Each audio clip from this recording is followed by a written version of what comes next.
Hello everyone, welcome to Internet Learning. Hope you all are doing well. So today we are going to discuss the topic accommodation in Belgium of class 10th civics chapter number 1. So last video में हमने श्रीलंका के बारे में देखा था और उसमें हमने जाना कि वहाँ की गवर्नमेंट क्या कर रही थी, किस तरीके से वहाँ की जो गवर्नमेंट है वो सिनहलीज को एक तरीके से प्रायोरिटाइज कर रही थी या उनको फेवर कर रही थी, और जो तमिल स्पीकिंग पीपल थे वो इस चीज़ का अपोजिशन कर रहे थे। तो वहाँ पे एक सिविल वॉर जैसी कंडीशन बन गई थी। एक्चुअली सिविल वॉर ही छिड़ गया था श्रीलंका में, और वो जो सिविल वॉर है वो फिर जाके 2009 में खत्म हुआ। तो काफ़ी लंबी लड़ाई जो है श्रीलंका में लड़ी गई with in their different communities. अब हमें ये देखना है कि बेल्जियम में किस तरीके से जो गवर्नमेंट है वो काम कर रही थी, क्योंकि बेल्जियम में भी सेम ही चीज़ थी कि जो लैंग्वेज है उसके बेसिस पर अलग अलग लोग बटे हुए थे। अलग अलग भाषा बोलने वाले अलग अलग लोग थे। कुछ लोग फ्रेंच बोलते थे, कुछ लोग डच बोलते थे, कुछ लोग जर्मन भाषा बोलते थे। तो बेल्जियम में किस तरीके से गवर्नमेंट ने काम किया और इन तीनों भाषा बोलने वाली कम्युनिटीज़ को लेकर चले। The Belgian leaders took a different path. तो जिस तरीके का पाथ श्रीलंकन गवर्नमेंट ने फॉलो किया था, बेल्जियन लीडर्स ने वो पाथ फॉलो नहीं किया। बेल्जियन लीडर्स ने एक डिफरेंट तरीके से गवर्नमेंट चलाई। They recognise the existence of regional differences and cultural diversities. तो बेल्जियन लीडर्स ने सबसे पहले तो ये चीज़ रिकॉग्नाइज की, ये चीज़ मानी कि हाँ, हमारे देश में रीजनल डिफरेंसेस हैं, कल्चरल डाइवर्सिटी है। जब श्रीलंका का केस था तो उसमें हमने देखा था कि वहाँ की जो गवर्नमेंट है वो सिन्हलीज स्पीकिंग गवर्नमेंट थी। मतलब कि गवर्नमेंट में इलेक्शन के थ्रू ही जो लोग आए थे वो उस कम्युनिटी से आए थे जो कि सिन्हल भाषा बोलती है।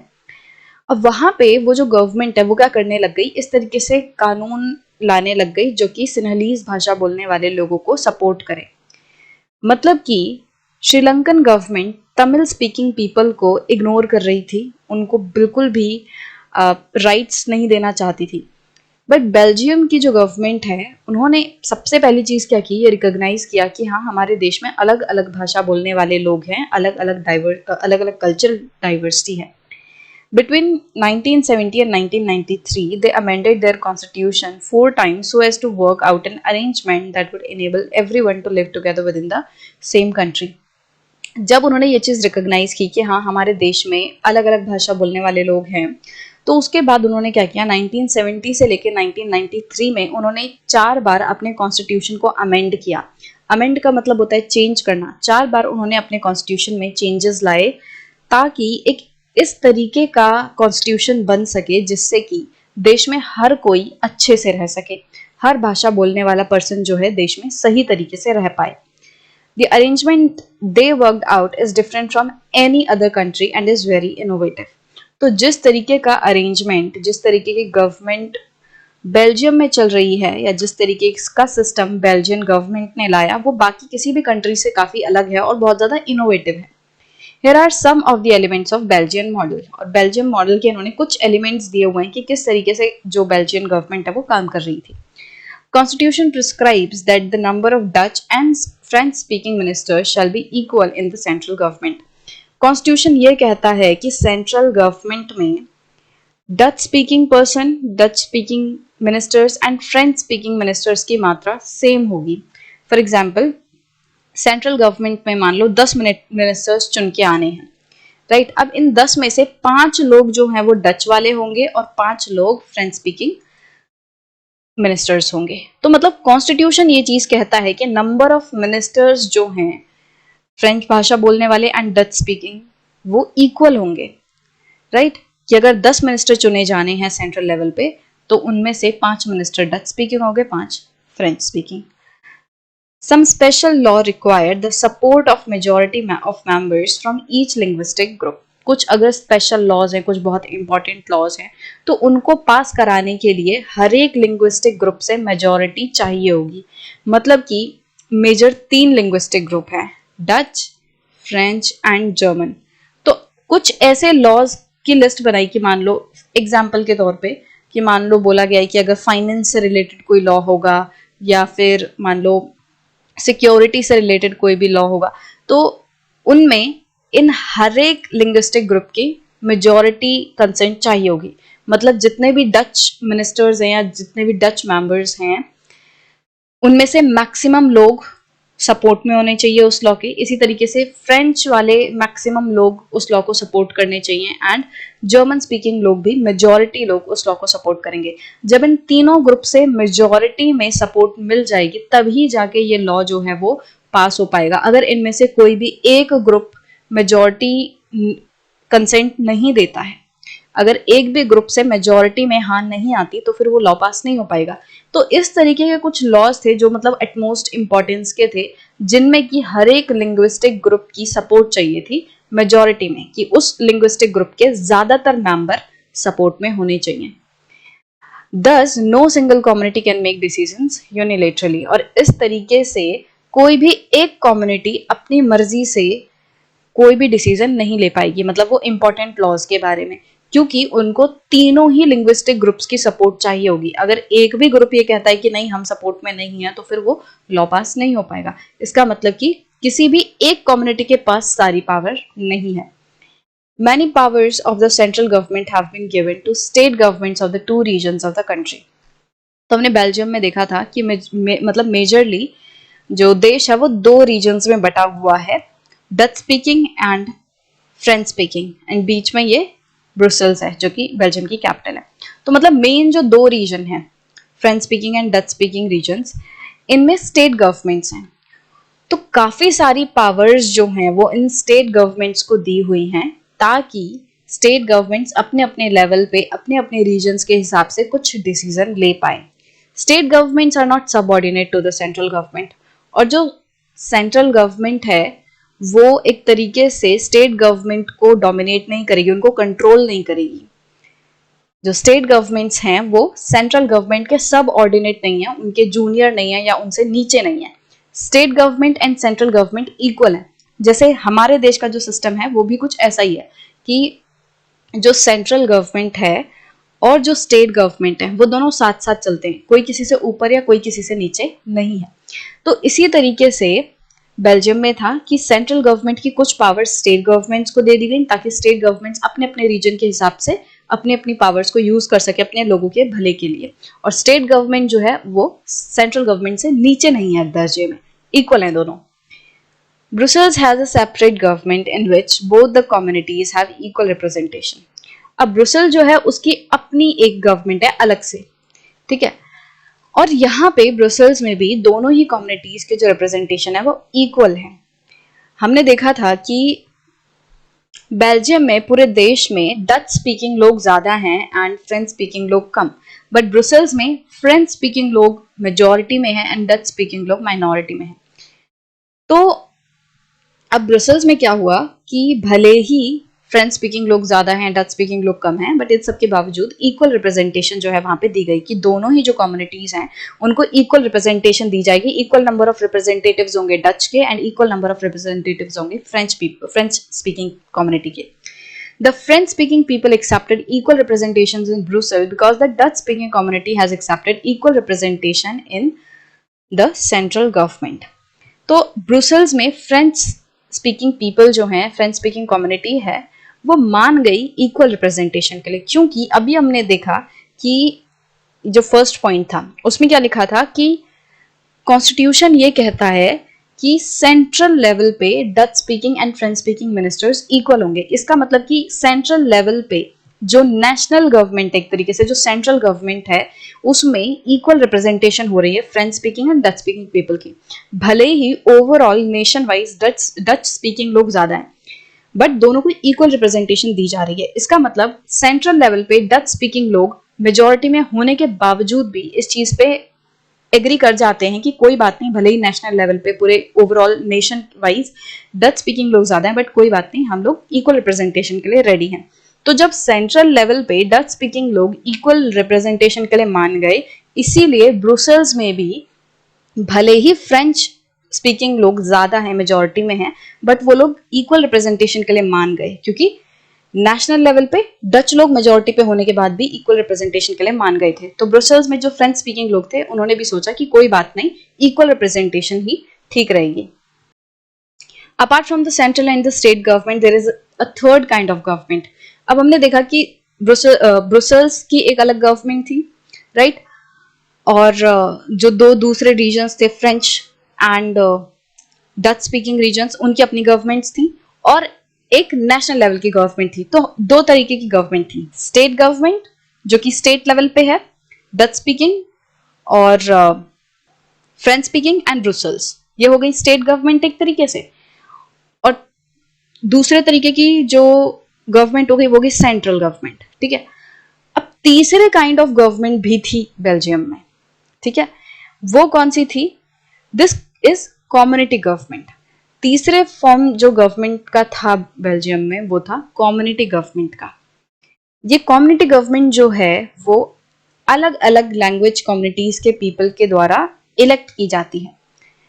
Dutch, French and German speaking people, चाहे वो कहीं पे भी रहते हों, कहीं पे भी वो रह रहे हों, ये सारे लोग मिलके एक कम्युनिटी गवर्नमेंट को इलेक्ट करेंगे, ठीक है। This community government is elected by people belonging to one language community, right. जो डच स्पीकिंग लोग हैं वो सारे मिलके एक गवर्नमेंट को चूज करेंगे। फ्रेंच स्पीकिंग लोग जो हैं, चाहे वो देश के किसी भी कोने में रह रहे हो, वो सब मिलके अपनी जो फ्रेंच लैंग्वेज की गवर्नमेंट है, कम्युनिटी गवर्नमेंट, उसको चूज करेंगे। एंड जर्मन स्पीकिंग लोग भी अपनी एक कम्युनिटी गवर्नमेंट चूज करेंगे, मतलब कि अलग अलग भाषा बोलने वाले लोग अपनी अपनी एक गवर्नमेंट चूज करेंगे। यहाँ पे रीजन से कोई लेना देना नहीं है। हो सकता है, देखो, हो सकता है कि कोई फ्रेंच स्पीकिंग पर्सन यहाँ पे रह रहा हो येलो वाले रीजन में, बट मेजोर जो रेड वाला रीजन है वो रीजन वो है जहाँ पे मेजोरिटी फ्रेंच स्पीकिंग लोग रहते हैं, बट इससे ज्यादा फर्क नहीं पड़ता। कम्युनिटी गवर्नमेंट में चाहे फ्रेंच स्पीकिंग ऊपर रह रहे हो चाहे नीचे रह रहे हो, ये सारे लोग वोट देंगे और अपनी एक कम्युनिटी गवर्नमेंट चूज करेंगे। इसी तरीके से येलो वाला रीजन जो है वो डच स्पीकिंग रीजन है, यहाँ पे मेजोरिटी ऑफ लोग जो हैं वो डच स्पीकिंग है। बट मान लो कुछ जो डच स्पीकिंग लोग हैं वो नीचे रेड वाले एरिया में भी रह रहे हैं और काफी सारे जो डच स्पीकिंग लोग हैं वो ब्रुसेल्स में भी रह रहे हैं। तो अब ये जहां पे भी जितने भी डच स्पीकिंग लोग रह रहे हैं वो क्या करेंगे, वो सारे मिलके वोट देंगे और अपनी एक कम्युनिटी गवर्नमेंट चूज करेंगे। इसी तरीके से जो जर्मन स्पीकिंग लोग हैं वो अपनी एक गवर्नमेंट चूज करेंगे, राइट। तो मतलब कि कम्युनिटी गवर्नमेंट एक ऐसी गवर्नमेंट है जो कि हर एक लैंग्वेज कम्युनिटी के लिए बनेगी। फ्रेंच स्पीकिंग लोग अपनी एक कम्युनिटी गवर्नमेंट को चूज करेंगे, डच स्पीकिंग लोग अपनी एक गवर्नमेंट को चूज करेंगे, इलेक्ट करेंगे, एंड जर्मन स्पीकिंग लोग अपनी एक कम्युनिटी गवर्नमेंट को इलेक्ट करेंगे। This government has the power regarding cultural, educational and language related issues. और ये जो कम्युनिटी गवर्नमेंट होगी इसके पास किन किन चीजों से रिलेटेड पावर होगी, किन किन चीजों से रिलेटेड ये रूल, रेगुलेशन एंड लॉज बना पाएगी? Cultural, education and language related issues से रिलेटेड जो पावर है वो कम्युनिटी गवर्नमेंट के पास होगी। You might find the Belgian model very complicated. अब हो सकता है आपको ये लगे कि ये बेल्जियन मॉडल तो बहुत ही ज्यादा कॉम्प्लिकेटेड है, बहुत ही घिचपिच हो रखा है। किसकी गवर्नमेंट बन रही है, कितने टाइप की गवर्नमेंट बन रही है, state government and central government तो समझ आता है, कम्युनिटी गवर्नमेंट ये बहुत ज्यादा कंफ्यूजिंग है, कॉम्प्लिकेटेड है complicated. It Indeed is very complicated, ये बिल्कुल है complicated even for people living in Belgium. यहाँ तक कि जो बेल्जियम में लोग रह रहे हैं उन्हें भी ये सिस्टम बहुत ज्यादा कॉम्प्लिकेटेड लगता है। But these arrangements have worked well so far. But भले ही ये कॉम्प्लिकेटेड से अरेंजमेंट हैं, भले ये तीन तरह की गवर्नमेंट है, बट इतने कॉम्प्लिकेटेड मॉडल होने के बावजूद भी इस मॉडल ने काफी अच्छे तरीके से बेल्जियम के लिए काम किया है। They help to avoid civic strife between the two major communities and a possible division of the country on linguistic lines. ये जो मॉडल है, कॉम्प्लिकेटेड सा मॉडल है, इसने अभी तक काफी अच्छे से मदद की है कोई भी टेंशन को अवॉइड करने में और एक तरीके से possible division of the country को भी इसने अवॉइड किया है। मान लो बहुत ज्यादा अगर टेंशन बढ़ जाएगी Dutch speaking and French speaking लोगों के बीच में, तो ये पॉसिबिलिटी थी कि वो जो दोनों कम्युनिटीज हैं वो अपने लिए अलग अलग नेशन की डिमांड कर सकते थे। बट क्योंकि ये जो सिस्टम है ये हर लैंग्वेज को काफी अच्छा दर्जा देता है, चाहे वो जर्मन स्पीकिंग हो, क्योंकि जर्मन स्पीकिंग तो बहुत ज्यादा कम है परसेंटेज में, बट फिर भी जर्मन स्पीकिंग के लिए एक अलग से गवर्नमेंट है, कम्युनिटी गवर्नमेंट है। जर्मन स्पीकिंग लोगों को भी रिकॉग्निशन मिली है। तीनों तरह की कम्युनिटी कि मेजॉरिटी सपोर्ट चाहिए कुछ इंपॉर्टेंट लॉज को पास करवाने के लिए। इसका मतलब कि तीनों ही लैंग्वेजेस को, तीनों ही जो मेजर लैंग्वेजेस बोली जाती हैं बेल्जियम में, उनको इक्वल दर्जा दिया हुआ है। और जब सारी लैंग्वेज कम्युनिटीज को ये पता है कि हमें कोई भी डिस्क्रिमिनेट नहीं कर रहा है, हमारे पास भी बाकी लैंग्वेजेस के जितना ही अधिकार है, तो फिर लोग एक दूसरे पे क्यों चिढ़ेंगे, एक दूसरे पे झगड़ा क्यों स्टार्ट करेंगे, राइट? तो इस वजह से भले ही ये जो बेल्जियन मॉडल है ये काफी ज्यादा कॉम्प्लिकेटेड है, बट इसने काफी अच्छे से काम किया है झगड़ों को रुकवाने में, और कंट्री के डिवीजन को रोकने में इसने काफी हेल्प की है। When many countries of Europe came together to form the European Union, Brussels was chosen as its headquarter. So European union क्या है? यूरोपियन यूनियन जो है वो यूरोप के 27 नेशंस का एक ग्रुप है। यूरोप के 27 नेशंस जो हैं वो एक साथ आए। पहले ये एक्चुअली 28 नेशंस थे, 28 नेशंस ने मिलकर यूरोपियन यूनियन बनाया था, बट उसके बाद यूरोपियन यूनियन में से ब्रिटेन जो है वो बाहर निकल गया, तो अब वो 27 देशों का एक ग्रुप रह चुका है। यूरोप के 27 देशों का ग्रुप है यूरोपियन यूनियन, राइट? तो जब यूरोपियन यूनियन बनाया गया तो ब्रुसेल्स को यूरोपियन यूनियन की कैपिटल बनाया गया, उसको हेडक्वार्टर एक तरीके से चुना गया, जहां पे जो ऑफिस है यूरोपियन यूनियन का वो सेटअप किया जाएगा, जहां पे मेजर जो एक तरीके से मीटिंग्स वगैरह हैं वो हेड होंगी। तो मतलब एक तरीके से ब्रुसेल्स जो है वो, क्योंकि काफी इंपॉर्टेंट जगह है, वहां पे सभी तरीके के जो ग्रुप्स हैं उनको अच्छे से लेके चला जा रहा है। बेल्जियम एक ऐसा एग्जाम्पल है जहां पे सभी कम्युनिटीज को काफी बेहतरीन तरीके से एक साथ लिया जा रहा है, लेके चला जा रहा है। तो इन सभी अच्छी वजहों से ब्रुसेल्स को यूरोपियन यूनियन का हेडक्वार्टर चुना गया। तो आई होप कि जो आपको चीजें हैं बेल्जियम मॉडल के बारे में वो अच्छे से समझ आई होंगी। ये जो हमने कुछ इंपॉर्टेंट पॉइंट्स डिस्कस किए कि बेल्जियम मॉडल में क्या क्या है, ये आपको सारे पॉइंट्स एकदम क्लियर होंगे, और ये चीज अब क्लियरली समझ आ गई होगी कि क्यों बेल्जियन मॉडल जो है वो श्रीलंकन मॉडल से बेहतर है। श्रीलंकन मॉडल में क्या हुआ, सिर्फ और सिर्फ एक भाषा को फेवर किया जा रहा था, सिर्फ और सिर्फ एक भाषा के बारे में सोचा जा रहा था। बट बेल्जियन मॉडल ने क्या किया, तीनों भाषाओं को इक्वल दर्जा दिया। जो दो मेजर भाषाएं थी डच एंड फ्रेंच, उनके लिए इक्वल मिनिस्टर्स का प्रावधान किया गया कि इक्वल मिनिस्टर्स होने चाहिए गवर्नमेंट में। तो इस तरीके की चीजें जो हैं वो बेल्जियन मॉडल में लाई गई ताकि सारी लैंग्वेजेस को अच्छा फील, कोई भी लेफ्ट आउट फील ना करे। What do we learn from these two stories of Belgium and Sri Lanka? तो जो भी मैंने अभी आपको बताया हमने वही सीखा। तो इसमें बोला जा रहा है कि अभी तक हमने बेल्जियम एंड श्रीलंका की स्टोरी से क्या सीखा। तो अभी मैंने आपको डिस्कस करके बताया कि किस तरीके से भले ही हमारे देशों में डिफरेंसेस हैं, हमारे देशों के अंदर डिफरेंसेस हैं और होंगे ही, कोई भी देश हो उसमें कुछ ना कुछ डिफरेंस तो होगा ही, राइट? ऐसा हो ही नहीं सकता कि किसी देश में सारे लोग एकदम एक ही तरीके के हैं, एक ही मत के हैं। किसी ना किसी बेसिस पे कहीं ना कहीं, चाहे थोड़ा हो चाहे बहुत हो, डिफरेंसेस रहेंगे लोगों के बीच में। बट इन डिफरेंसेस को हम एक तरीके से इग्नोर नहीं कर सकते, हमें इनको रियलाइज करना होगा, कि एक्सेप्ट करना होगा कि ये जो चीजें हैं, ये जो डिफरेंसेस हैं, ये रहेंगे। और कितना भी देश का डिवीजन कर लो, differences are always going to be there. चाहे आप कुछ भी कर लो, किसी ना किसी तरीके के डिफरेंसेस रहने वाले हैं। तो बेहतर इसी में है कि हम इन डिफरेंसेस को एक्सेप्ट कर लें और सभी तरीके के, अलग अलग तरीके के लोगों को एक साथ लेके चलने की हम कोशिश करें। श्रीलंका के केस में सारे डिफरेंट कम्युनिटीज को एक साथ लेके नहीं चला गया, तो पूरे देश को भुगतना पड़ा। वहां पे सिविल वॉर छिड़ गया, इकोनॉमी बर्बाद हो गई, लोगों के लाइवलीहुड चली गई, मतलब एक तरीके से लोगों की लाइफ बहुत ज्यादा बेकार हो गई। वहीं बेल्जियम में भी सेम ही डिफरेंस था, लैंग्वेज के बेस पे लोग अलग अलग ग्रुप्स में बटे हुए थे। बट बेल्जियन लीडर्स ने क्या किया, इन डिफरेंसेस को रिकॉग्नाइज किया और बोला कि हम तीनों ही लैंग्वेजेस को साथ लेके चलेंगे, हम सबको इक्वल रिस्पेक्ट देंगे, हम किसी को, एक भाषा को ऊपर या दूसरी भाषा को नीचे नहीं रखेंगे। तो इससे क्या हुआ, बेल्जियम में जो लोग हैं वो खुश रहे, वहां पे झगड़े इतने नहीं हुए, राइट? तो हमें क्या देखना है कि ये जो दोनों ही नेशंस है, ये दोनों की दोनों ही डेमोक्रेसीज हैं, ये they dealt with the question of power sharing differently. Belgium में भी इलेक्शंस हुए, श्रीलंका में भी इलेक्शंस हुए, जो गवर्नमेंट थी वो इलेक्शन के थ्रू ही चुन के आई। तो दोनों ही जो नेशंस में गवर्नमेंट थी वो इलेक्शन के थ्रू आई, डेमोक्रेसी है दोनों ही नेशंस में। बट फिर भी दोनों ही देशों की जो गवर्नमेंट है उन्होंने अलग अलग तरीका अपनाया पावर शेयरिंग को लेकर, राइट। श्रीलंका ने पावर शेयर नहीं करनी चाहिए, बट बेल्जियम ने चाहा कि हमें सब में पावर शेयर करनी चाहिए। In Belgium, the leaders have realized that the unity of the country is possible only by respecting the feelings and interests of different communities and regions. जो बेल्जियम में लीडर्स हैं उन्होंने ये चीज महसूस की, रियलाइज की कि अगर हमें कंट्री की एकता को बनाए रखना है तो हमें अलग अलग कम्युनिटीज, अलग अलग रीजन्स की भावनाओं को रिस्पेक्ट करना होगा। Such a realization resulted in mutually acceptable arrangements for power sharing.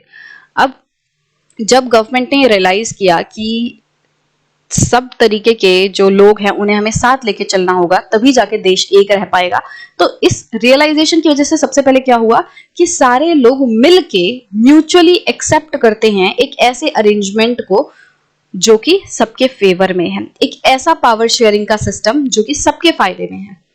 Dutch speaking हो, फ्रेंच स्पीकिंग हो, सबने जो बेल्जियम में सिस्टम बना उस पर एग्री किया, सबने हाँ किया कि ठीक है, we are fine with this form of government where there is a community government, there is a state government, there is a central government, and at each level every language, every community is getting equal respect, right? So Sri Lanka shows us a contrasting example. वहीं दूसरी तरफ श्रीलंका हमें एक बहुत ही opposite scene दिखाता है।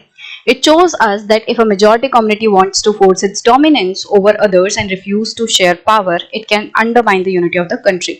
तो श्रीलंका का केस हमें क्या बताता है कि अगर कोई मेजॉरिटी कम्युनिटी ये कोशिश करती है कि वो दूसरे लोगों पे, माइनॉरिटी कम्युनिटी के ऊपर अपने आप को थोप पाए, अपनी डोमिनेंस दिखाना चाहे, तो इससे क्या होगा, कंट्री जो है वो एक नहीं रह पाएगी। अगर मेजॉरिटी कम्युनिटी पावर शेयरिंग से मना कर दे तो कंट्री की एकता नहीं बचेगी, कंट्री टूट जाएगी, बिखर जाएगी।